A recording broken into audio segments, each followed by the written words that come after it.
Campo General Malvar, lungsod ng Batangas. Matagumpay na nagsagawa ng health and wellness activity noong Miyerkules ang Batangas Police Provincial Office o BPPO sa pamumuno ni Police Colonel Marlon V. Rupo, Provincial Director, katuwang ang Armed Forces and Police Savings and Loan Associations Incorporated o AFP-SLI, Sangay ng Lucena, Bureau of Fire Protection, Armed Forces of the Philippines, Bureau of Jail Management and Penology at mga pensioners. May kabubang 75 tauhan mula sa Provincial Headquarters, Component City and Municipal Police Stations at Provincial Mobile Force Companies ang lumahok sa medical mission.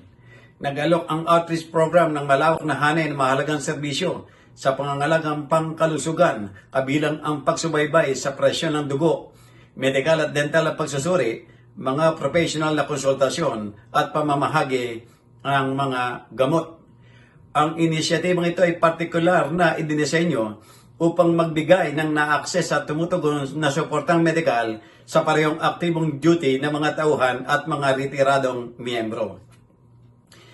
Itinampok ng kaganapan ang patuloy na pakikipagtulungan sa pagitan ng Batangas PPO at ng mga stakeholder ito sa pagpapaunlad ng isang malusog, disiplinado at matatag na pwersa ng pulisya sa pagitan ng mga serbisyong pag-iwas at tumutugon sa pangangalagang pangkalusugan.